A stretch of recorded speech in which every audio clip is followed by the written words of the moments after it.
Palantir அவங்களோட கம்பெனியோட ஹிஸ்டரியிலேயே first time profitable ஆயிருக்காங்க. அவங்களோட Q4 ஏர்னிங்ஸ் ரிப்போர்ட் கொஞ்ச நேரத்துக்கு முன்னாடி தான் வந்துச்சு.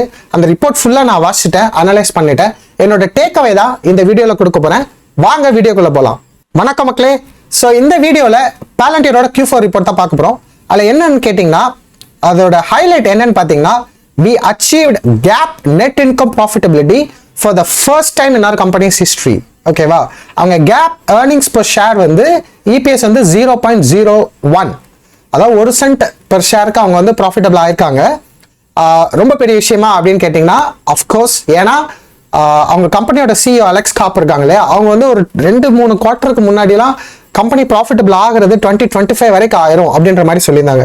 இப்போ திடீர்னு இந்த குவார்ட்டர்லேயே அவங்க வந்து ப்ராஃபிட்டபிள் ஆனது வந்து ரொம்ப பெரிய விஷயம். இதில் இன்னும் பெரிய விஷயம் என்னன்னு கேட்டிங்கன்னா, 2023லையும் அவங்க வந்து ஃபார்வர்ட் கைடன்ஸில் அவங்க வந்து இந்த வருஷம் ப்ராஃபிட்டபிலிட்டியை மெயின்டைன் பண்ண முடியும் அப்படின்னு சொல்கிறாங்க. இது ஆக்சுவலி கேப்பில் ப்ராஃபிட்டபிள் ஆனது இதுதான் வெரி ஃபர்ஸ்ட் டைம். நான் கேப்பில் அவங்க வந்து ஒரு 0.04 இருக்காங்க. கேப்னா ஜென்ரல் அக்கௌண்டிங் பிரின்சிபல்ஸ் படி பார்க்குறதுல. அதே மாதிரி அவங்களோட ரெவன்யூ வந்து 20% க்ரோ ஆயிருக்கு Q4ல. யூஎஸ் கவர்மெண்டோட ரெவன்யூ வந்து 22% க்ரோ ஆயிருக்கு. அட்ஜஸ்டட் ஆப்ரேட்டிங் மார்ஜின் வந்து ஒரு 22%ல இருக்கு. ஒரு சாஃப்ட்வேர் கம்பெனிக்கு இது வந்து ரொம்ப கம்மி தான். ஐ ஹோப் இன் ஃபியூச்சர் குவார்ட்டர்ஸ்ல அவங்க இம்ப்ரூவ் பண்ணுவாங்கன்னு. அதே மாதிரி அவங்க வந்து ஃபினான்ஷியல் இயரோட 2022ஓட ஹைலைட்ஸ் 2021 கம்பேர் பண்ணும்போது 2022ல எப்படி பெர்ஃபார்ம் பண்ணாங்கன்னு, அதில் அவங்களோட ரெவன்யூ வந்து 25% க்ரோ பண்ணியிருக்காங்க. ஆக்சுவலி டெஸ்லா எப்படி வருஷம் 50% நாங்கள் க்ரோ பண்ணணும்னு சொல்கிறோமோ, அதே மாதிரி Palantir வந்து நாங்கள் 30% அந்த ரேட்டில் வருஷம் க்ரோ ஆகும் அப்படின்னு சொன்னாங்க. இந்த வருஷம் அவங்க 24% தான் அச்சீவ் பண்ணியிருக்காங்க. பட் ஸ்டில் கன்சிடரிங் இந்த வருஷம் இருந்த எல்லா ப்ராப்ளமும் கம்பேர் பண்ணும்போது இது ஒரு நல்ல நம்பர் தான். 24% க்ரோ ஆகிறது குட் தான். பட் இவங்களோட பிஸ்னஸ் மாடலுக்கு இந்த நம்பர் வந்து ரியலி கம்மி தான். அதே மாதிரி அவங்களோட கஸ்டமர் கவுண்ட் இன்க்ரீஸ்ட் ஃப்ரம் 55%.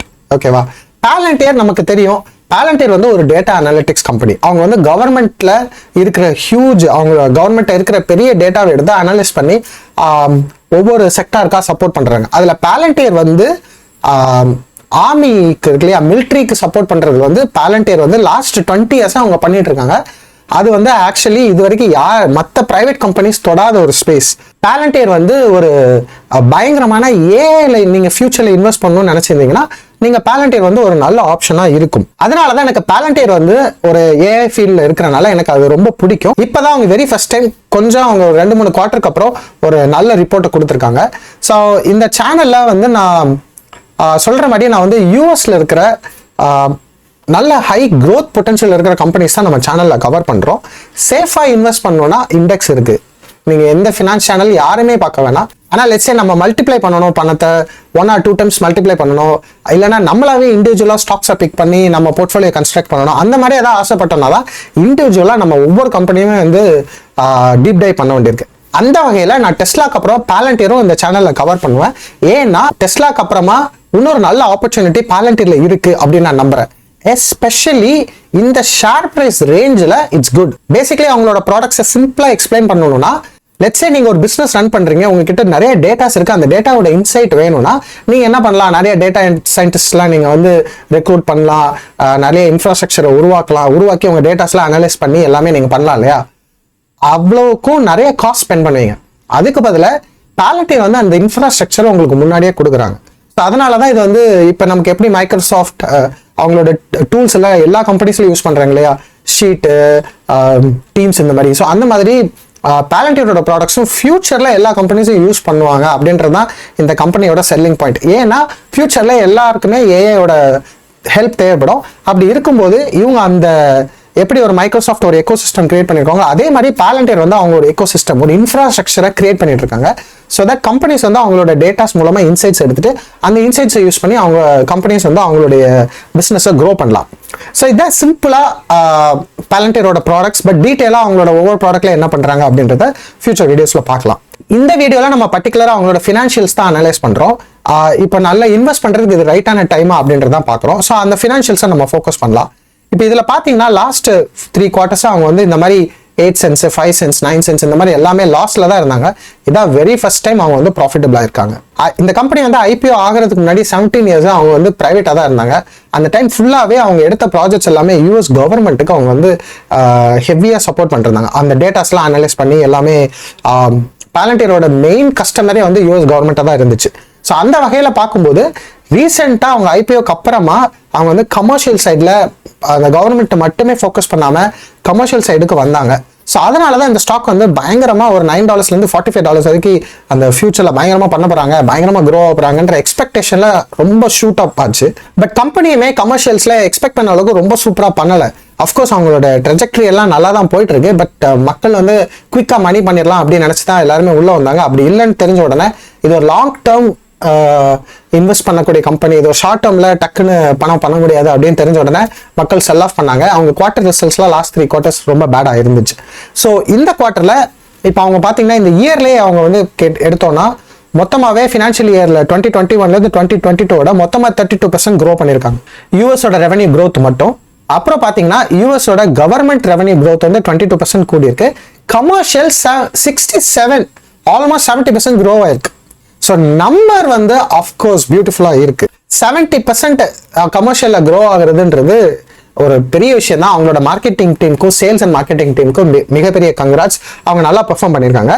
இதே க்ரோத் கண்டினியூ ஆச்சுன்னா அஃப்கோர்ஸ் செம்மையாக நம்ம வந்து பணத்தை 10 times கூட மல்டிப்ளை பண்ண சான்ஸ் இருக்குன்னு நினைக்கிறேன். ஏன்னா இந்த பர்டிகுலர் பாலண்டியர் ஷேர் வந்து பயங்கர வாலடைல், டெஸ்லா விட ஹைலி வாலடைல். ஏன்னா இது வந்து இப்போ டெஸ்லா வந்து நம்ம ப்ராஃபிட்டபிள் ஆனதுக்கப்புறம் இப்போ நிறைய பேர் கவர் பண்ணுறோம். ப்ராஃபிட்டபிளுக்கு முன்னாடி ஒவ்வொரு குவார்ட்டர்லையும் எவ்வளவு ஷேர் ஹோல்டர்ஸ் அனுபவிச்சிருப்பாங்கன்னு லாங் டேர்ம் ஹோல்ட் பண்ணவங்களுக்கு தான் தெரியும். அவங்களுக்கு இந்த மாதிரி ரிப்போர்ட்ஸு இந்த மாதிரி ஷேர் வந்து ரொம்ப பழகிருக்கும். திடீர்னு 50% தரும், திடீர்னு -50% தரும், அவங்களுக்கு பழகிருக்கும். ஸோ நீங்கள் நியூபியாக இருக்கீங்கன்னா இதெல்லாம் புரிஞ்சுக்கோங்க. நம்ம வந்து பார்க்குறது எல்லாமே ஹை க்ரோத் பொட்டன்ஷியல் உள்ள ஸ்டாக்ஸ். அதில் வந்து ஒரு 10 பிக் பண்ணோன்னா ஒரு 4 ஹிட் ஆனாலும் நம்மளோட போர்ட்ஃபோலியோ டபுள் ஆகும். மிச்சோட 5ல் லாஸ் பண்ணுறதுக்கு வாய்ப்பு இருக்குது. ஸோ அதுதான் நம்மளோட அல்டிமேட் கோல். நம்ம எல்லா ஷேரும் வாங்குறது எல்லாமே டபுள் பண்ணுன்றது கிடையாது. ஸோ இது வந்து ஒரு மெயின் டேக்அவே இன்வெஸ்டிங் வேர்ல்டில். ஸோ அதை நீங்கள் வந்து மனசில் ஏற்றிக்கோங்க. பாலண்டியர் வந்து அஃப்கோர்ஸ் 55% தான் அவங்களுடைய கஸ்டமர்ஸ் கவுண்ட்டை கூட்டியிருக்காங்க. பட் அவங்களோட அந்த ஆவரேஜ் செல்லிங் ப்ரைஸ் இருக்கு இல்லையா, அது வந்து அநேகமாக டவுன் ஆயிருக்கும்னு நினைக்கிறேன். ஏன்னா கஸ்டமரோட கவுண்ட் கூட கூட அந்த செல்லிங் ப்ரைஸ் கம்மியாக தான் ஆகணும். ஆனால் இனிஷியலாக பாலண்டியர்ட்ட இருந்த ப்ராப்ளம் என்னன்னு கேட்டிங்கன்னா கஸ்டமர்ஸ் வந்து ரொம்ப கம்மி தான். ஆனால் இருந்த கஸ்டமர்ஸ் எல்லாம் நிறைய பே பண்ணாங்க. 50 மில்லியன் 100 மில்லியன் அந்த மாதிரி டீல்ஸ்லாம் முடிச்சுட்டு இருந்தாங்க.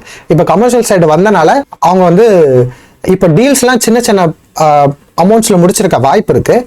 பட் அவங்க எப்போ பாலண்டியர் வந்து சூப்பராக நமக்கு இன்வெஸ்ட்மெண்ட் கிரேடாக மாறும் அப்படின்னு கேட்டிங்கன்னா இந்த உள்ளே வந்திருக்காங்களா புது கஸ்டமர்ஸ், அவங்களெல்லாம் ரீட்டைன் பண்ணிவிட்டு அதே கஸ்டமர்ஸ் கிட்ட வந்து நிறைய ஹை வேல்யூ டீல்ஸை முடிச்சாங்கன்னா பாலண்டியர் ஈஸிலி ஒரு சூப்பர் இன்வெஸ்ட்மெண்ட்டாக மாறிடும்.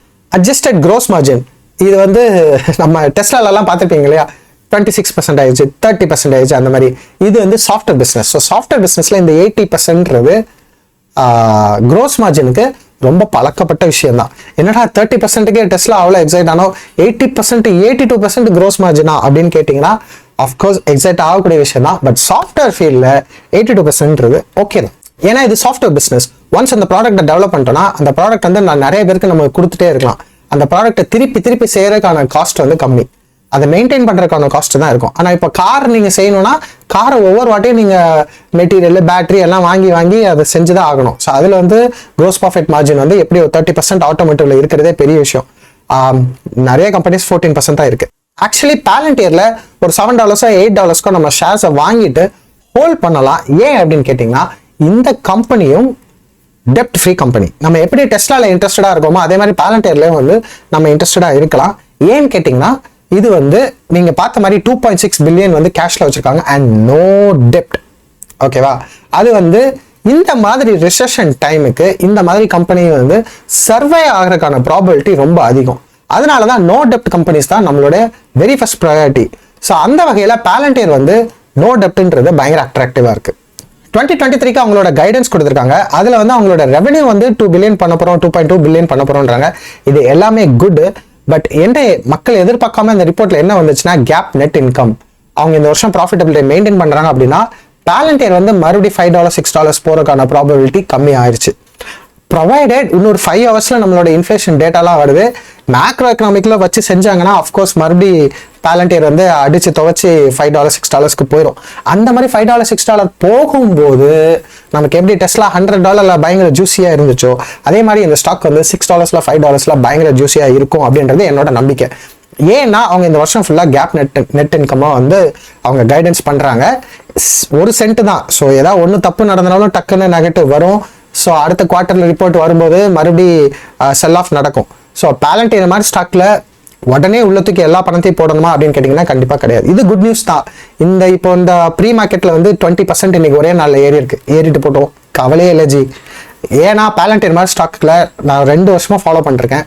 அகெயின் இது வந்து இந்த ப்ரைஸ்க்கு வரும், நம்ம கவலையப்படாமல் வெயிட் பண்ணிட்டே இருக்கலாம்.